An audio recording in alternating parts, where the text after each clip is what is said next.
Hi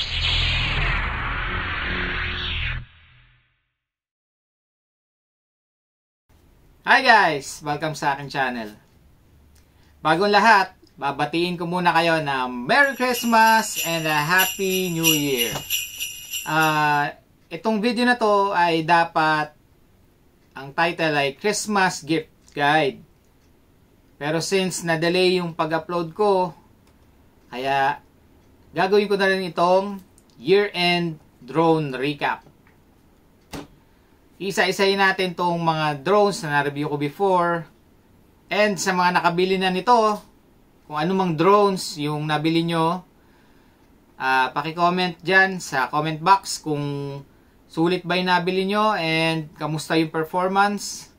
So tara, isa-isayin natin sila. Mag-umpisa tayo kay L600 Pro Max. Itong L600 Pro Max ay gawa ni LYZRC. Ang weight niya is 389 grams. Meron siyang 3-axis gimbal, 2K resolution at 30 FPS at 4K photo. Ang flight time niya is 30 minutes at ang kanyang RC distance, ang sabi ni manufacturer, ay 4 kilometers. At ang kanyang image transmission is 1.2 kilometers.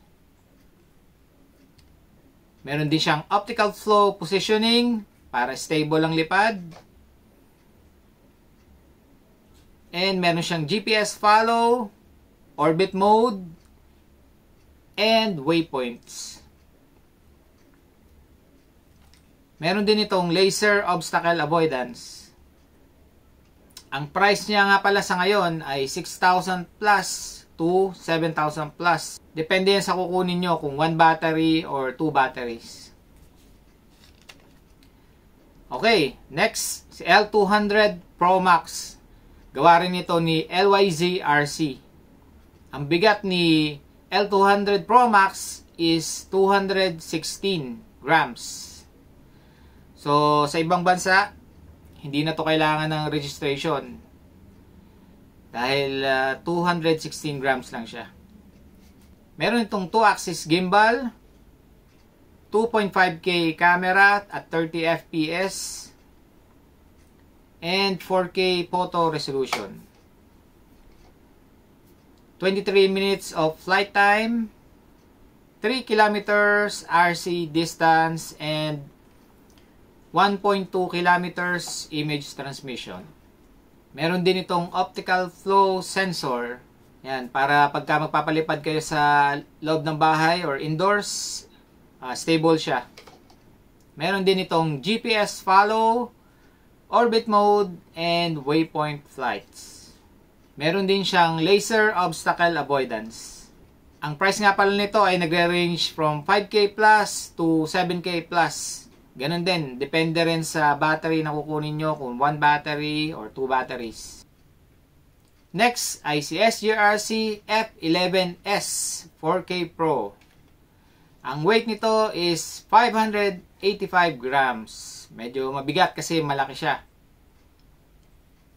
Meron siyang 2-axis gimbal with EIS, 4K camera at 30 FPS. Ito, real 4K talaga to halos same lang to nung camera ni F11 4K Pro na ni-review ko. Meron siyang 26 minutes flight time, 3 kilometers FPV image transmission plus repeater. Kaya kaya niyang lumayo ng 3 kilometers. Unlike ni F11 4K Pro, 1.2 kilometers lang siya. And wala tong optical flow sensor. Ang wind resistance niya is level 5. Meron siyang GPS follow at orbit mode and waypoint flight. Next ay si SGRC F11S 4K Pro Plus. Same lang sila ng weight, 585 grams. And halos same lang din sila ng gimbal and camera. 4K din siya at 30 FPS. And yung kanyang flight time ay parehas lang din, 26 minutes. Ang kaiba naman niya dito, kay F11S ay meron siyang 6 km image transmission at 6 km RC distance. And meron siyang data cable connection. Wala siyang optical flow. And yung kanyang wind resistance is level 5 din. And meron din siyang GPS follow and orbit mode. Next, si SGRC F5S Pro Plus. Ito yung sumunod na drone kay F22S. Ang weight niya is 304 grams. Meron siyang 2-axis gimbal, 4K camera at 30 FPS, and may EIS. Ang FPV distance niya at RC distance ay 3.5 kilometers. Meron siyang optical flow sensor. Level 5 wind resistance. Ang kanyang max flight time ay 30 minutes. Meron siyang GPS follow, orbit mode, and quick shots. Ayan, may quick shots na siya. Yung soar high, fly far, at yung circle fly yata. Ang price nito is 11K plus to 15K plus. Depende yan sa batteries na kukunin nyo. Kung 1 battery, 2 batteries, or 3 batteries. Next, si SGRC F22S 4K Pro. Ang weight niya is 585 grams. Meron din siyang 2-axis gimbal with 4K camera at 30 FPS. And meron din siyang EIS. Flight time niya is 30 minutes to 35 minutes. Meron siyang optical flow sensor para stable lang kanyang lipad indoors. Ang wind resistance niya is level 7. So, nasubukan ko to talaga sa malakas na hangin. Kayang-kaya niya. Meron siyang GPS follow, quick shots, kagaya nung farther away, 1 key screw, soar up into the sky, and panoramic shooting. Meron din siyang 360 degrees orbit flight and flight point flight. Parang waypoints flight ito. Okay, ang price naman nito ngayon ay 13K plus to 18K plus. Depende yan sa batteries. Pwedeng 1 battery, 2 batteries, at 3 batteries. Next, si Potensic Atom LT. Ito yung pinaka-latest drone ni Potensic. Isa itong beginner drone under 249 grams. Meron siyang single axis gimbal. Pag sinabing single axis, nagtitilt lang siya pag pinapatungo mo yung camera. Meron siyang 2.5K camera at 30 FPS and 12 megapixel photo. Ang technology na gamit ni Potensic sa ganitong drone nila is shake vanish ang tawag nila. So kahit wala siyang gimbal, talagang stable yung footage niya. Yun nga lang, ano siya, parang FPV drone na nagtitilt kapag nililiko mo or binabanking mo yung drone. Pero stable yung footage. Meron siyang whopping 40 minutes flight time, napakatagal. 4 kilometers image transmission and RC distance. Ang wind resistance naman niya is level 5. Meron siyang visual tracking at quick shots din. Ang price niya ngayon is 11K plus one battery only. So kung kailangan nyo ng additional battery, pwede kayong bumili din dyan kay Potensic. Kung kailangan nyo ng 3 batteries, meron silang binibenta kasama na yung charging dock na fast charger na rin. Next, si Potensic Atom SE.